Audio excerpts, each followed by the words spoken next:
we're so used to, listening to what everybody else is doing. So it's kind of like, if you want to be the 1%, why would you listen to the other 99%? That's just completely ludicrous. But then over time, once they got to know him, and they're like, Ivan's honest. He's integral. He's direct. He tells it how it is. He spews a wealth of knowledge. So the association aspect of it, I guess. Yeah. But what I've seen in 2020 specifically is the people that were questionable about my intentions, once they saw my execution and the results, were like, holy shit, like, yeah, he's the diamond in the rough that we want to associate with. But that just takes time, to build that up. That just takes time because, I'll give you an example. Is one of my clients, were very hardcore, like everything they wanted to push on social media was like, here's our product, here's what our product does, and they're kind of the likes of like Uber Eats, basically, contactless ordering, mobile app, right? And we've seen a lot of that this year, specifically because, dining has gone to shit. So the only way you can get food is order on an app and get delivered on your doorstep, right? Or do carry out in some cases. So even though that has created limitations, it has also created a lot of creativity, a lot of opportunities also. Sure. And there were like, I looked at their social calendar, which we had developed, and it's like product feature. I'm like, you're selling. People, not even on LinkedIn, people don't want to be sold to. They want to get to know you. So when we introduced actually a podcast that we started broadcasting in video across multiple platforms, that was actually one of their most engaging piece of content because people were actually paying attention to the story. They were paying attention to the value that was being shared, and that actually created that connectivity and brought them closer in building that community. And that's what I think people are screwing up on social because they're, even now, a lot of brands, it's like they're just forcefully selling as opposed to building relationships with people. In the same way that you had reached out to me, that was completely unexpected. It's like next thing you know is we're here on this podcast. Yeah. That's what it takes. Yeah, well, and you talk about creativity. I also use the term pivot, right? You run into a roadblock in a year like 2020. Maybe you're going to start a new business because you think that's where the world's going, and all of a sudden you get COVID at your front doorstep. Well, instead of being frustrated and retracting back into your home, pivot, find another opportunity, leverage what your idea was, and maybe parlay it into something else. You talk about restaurants and delivery services and, and all these other things. Well, all those companies pivoted either by choice or they were prepared. The fact is they didn't retreat. They pivoted and moved forward. As we both suggested, we've had incredible 2020s, and I expect to have even more of that in 2021. I want to go back to a couple things that you said earlier, just as pieces of advice for 2021. Just kind of in a summary. Don't panic. Be in control, be resilient, right? And focus on your skills. And I was writing them down as you said them. I was just like, man, if you could take those 4 pieces of advice and apply it to 2021, there's no question in my mind that you'd be successful. You're absolutely right.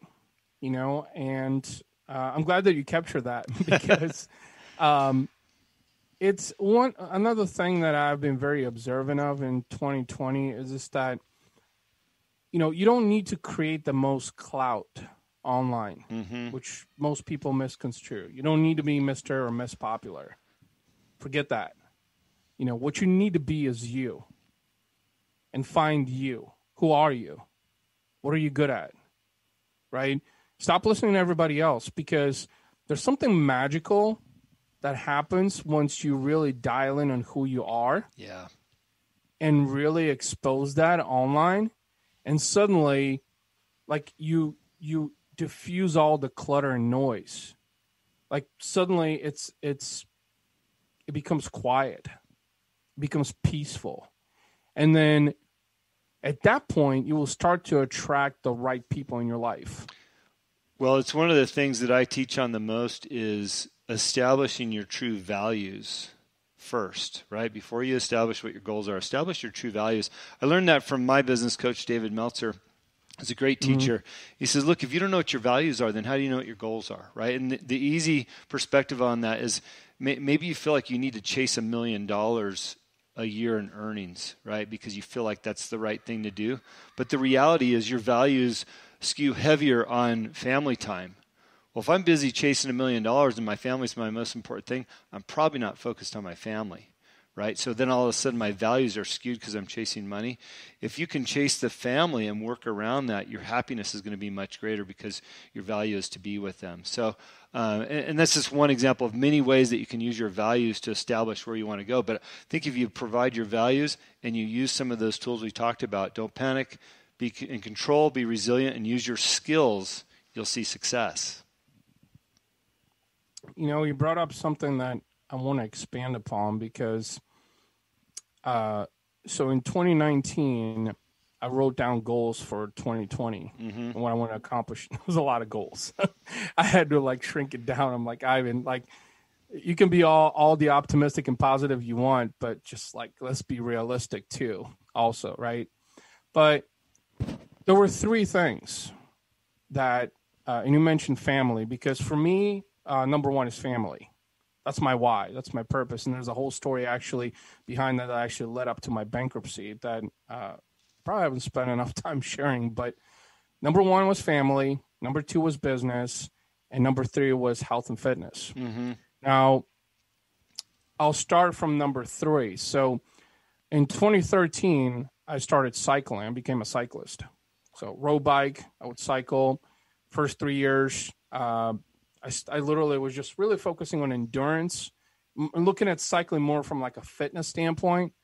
But then after 3 years, so 2016, 2015, it turned more into mind therapy. And mind you, like when that shift happened, like I went from 5, 7, 9 mile, bike rides to 25 to 35 and 50 mile bike rides, like out on the streets, like cycling on a road bike. And number two was business and entrepreneurship, because I want to build, the number one human marketing agency in the world, and it's going that way.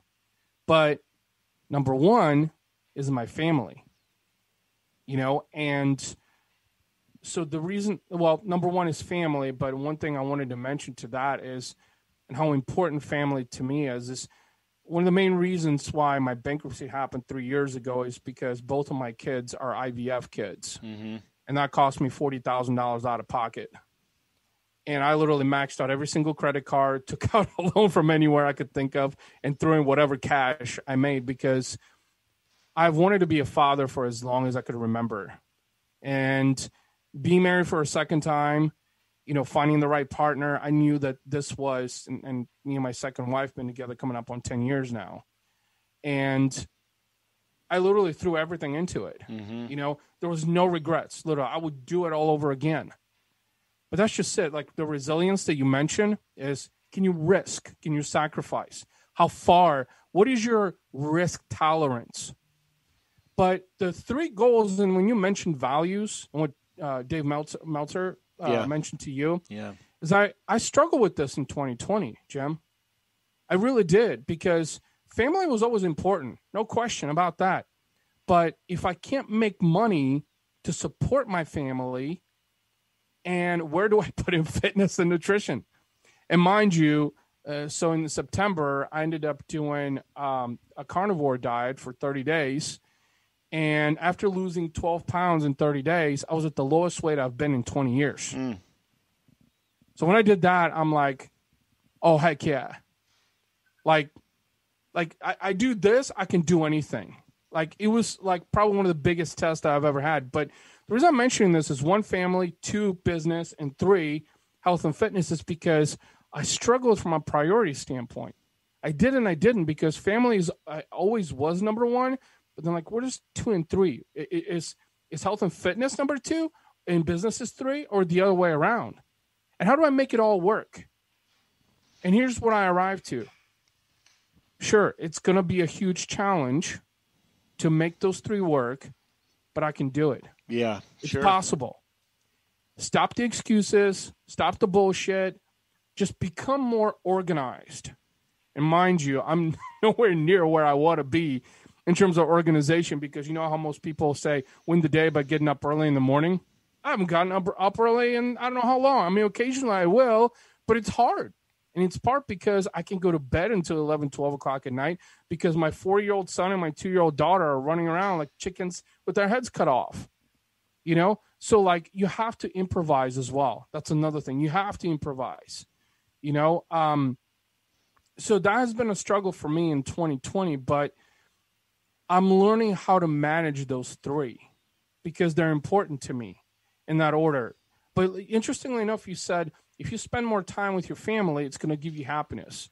And I actually talked about this on gratitude with one of the other Arte guys about what gratitude does and happiness to you and how it gives you more fulfillment. And as a result, it actually invigorates you to be able to do more.